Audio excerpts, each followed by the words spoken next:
can. It's just a choice. It's just a simple choice.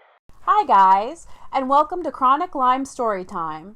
Today I'm going to be talking about loving yourself while having Lyme disease. Lyme 77. My name is Regina Stoneham, and I'm a Lyme Warrior. Sublime 77. Welcome to Sublime 77, your channel for Lyme disease awareness, education, inspiration, and a little bit about my life. My name is Regina Stoneham, and I'm a Lyme Warrior. If you're new here, consider subscribing to my channel. Also, feel free to check out the links below at any time during this video. How do you begin to love yourself when you feel so bad?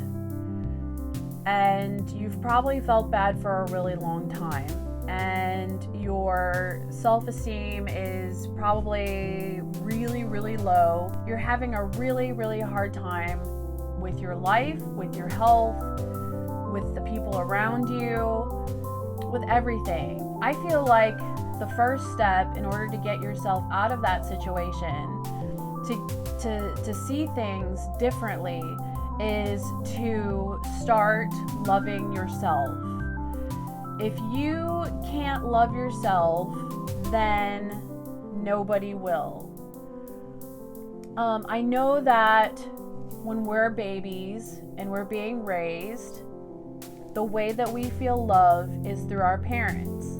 It's through our moms and our dads holding us, taking care of us, feeding us, loving us, hugging on us, talking to us. And then that develops into self-love, and you start to do it yourself.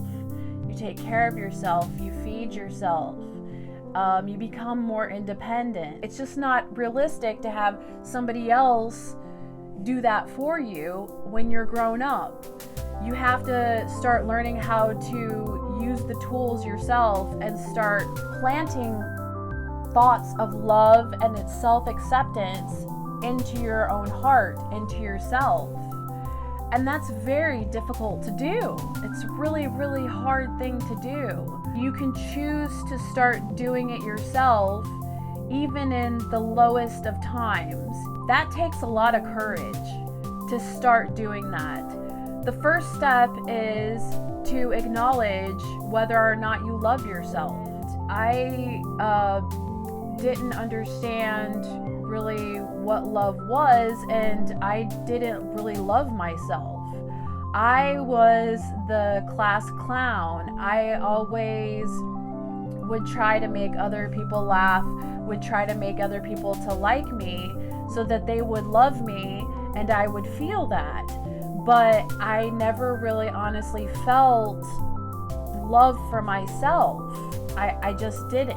And I had to start thinking about, how to start loving myself. Now, I was in a really bad marriage, and I was in the lowest of times. I was living in a trailer with cockroaches, no electricity, by myself most of the time, in the middle of the country, like I said, in the heat and the humidity. And I was lonely. I was really lonely, and I felt like, part of me felt like that was it. That was the rest of my life. I have to start figuring out, how do I love myself?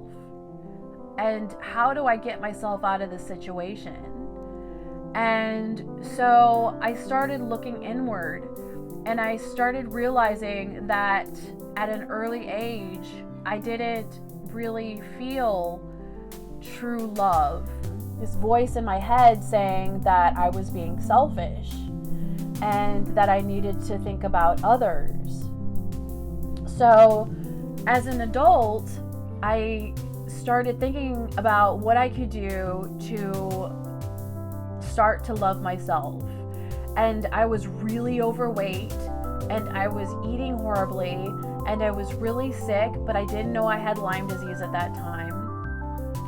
And so I started looking at those things, and I didn't like what I saw. Like, I didn't like who I saw in the mirror. I didn't like the thoughts that I was thinking. I didn't like where I was living. I hated it. I didn't like that I was so alone.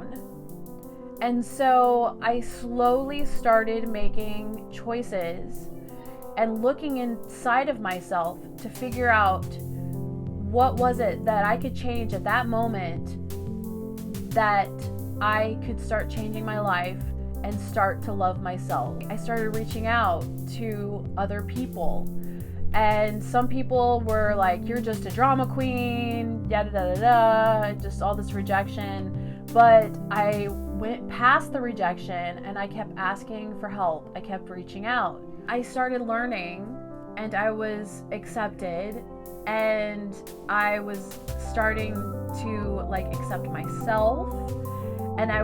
But the thing of it was that I was accepting myself where I was beginning. And then I started seeing myself where I could be. I started giving myself goals, and like physical goals. Like, I was really overweight and I saw myself in the mirror and I was like, I do not like what I see, but I do know that I like my eyes. I do know that I love my smile. I do know that I love my spirit, that I'm generous and helpful, and that I love other people unconditionally. Now why can't I do that for myself? And I was like, I can. It's just a choice. It's just a simple choice. And I didn't need approval from anybody else. I just went ahead and did it.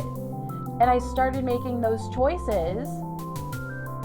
And I started working towards those goals of losing some weight, of getting out of that trailer, getting away from the heat and the humidity, putting myself around people that were more understanding, more open-minded, accepting of me. And I just kept fighting. I kept fighting through all of my insecurities and all of the things, the voices in my head that said I wasn't good enough, that, you're unworthy. And I was like, no, I am worthy. And that's when I started feeling really good about myself. I started working out. I lost a lot of weight. I got on my feet. I got a divorce. I got my own place and my own therapy dog.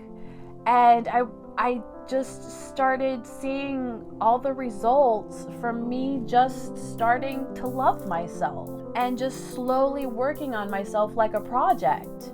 And it was amazing. It was an amazing feeling to be able to be independent, be without another person, without another man at that point, and be able to go to school, have my own apartment, be able to pay my own bills, and be happy, to come home and just be happy and not feel like I had to please somebody else. And after about a year, I met my current husband, who is my soulmate, John Stoneham, and we've been together ever since.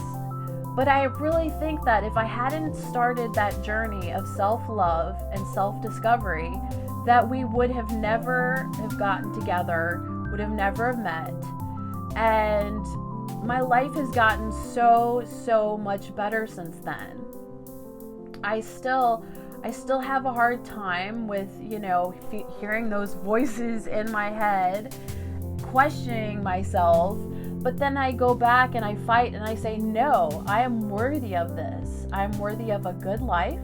I am worthy of good people being around me. I have wonderful children now. Not like I didn't before, but I live in a place where I've always wanted to live. I'm doing what I've always wanted to do. I'm helping other people while I'm helping myself. And I really feel like it was because I love myself. I love myself. And it's not selfish to say that or to feel that. I really feel like if it's possible for me, then it's possible for you too. And it just takes courage. It takes vulnerability. It takes, it's hard. It's hard to see yourself and accept yourself where you are right now in your situation. But once you start to accept that and then say, okay, what is something that I love about myself? Something really small. Like, I love my hair, or I love that I can help other people even though I feel so horrible with Lyme disease. What are some of the little things? And then what can you do to grow that, to make that bigger? What are some of your goals and your dreams that you never thought that you could achieve? Start small. Start little. If you want to lose weight and that's one of your goals, then just start going for small walks. If you want to write a book about your experience with Lyme disease, then start journaling. Start accepting yourself and not comparing yourself to other people, and start loving yourself like a parent would love you. And your heart is going to become so full, and it's going to overflow, and it's just going to spread around to people around you. And it's either going to get rid of those nasty people that don't belong in your life, and it's going to bring people who are loving and accepting of you. I believe that I'm not the only one that can do this, and I believe that you can do it too. And I want to inspire you to try it and to continue on in this battle, in this fight, on this journey. See where it leads. I'm not at the end yet, but I'm where I've always imagined that I wanted to be. I have a wonderful husband, a wonderful relationship, but I loved myself first, and he saw that. I have wonderful children with him now. I have an awesome little puppy, a great place to live. We're living in a place that we've always dreamed of living in. So it's possible. It's totally possible. I just want to thank you so much for watching this video, and if you enjoyed it, please share it. I love you, and I think you're worth it. I think, and I know that you're worth it. If I'm worth it, you're worth it. If you like what you saw, please subscribe to my video, and also give me a thumbs up and leave comments down below. Some of our best comments come from the Sublime 77 community. The question of the day is, do you love yourself? Be honest. If you do, that's great. But if you're working on it, what are some of the things that you can do to continue on your journey? All we need is love. All we need is love. Love is all you need.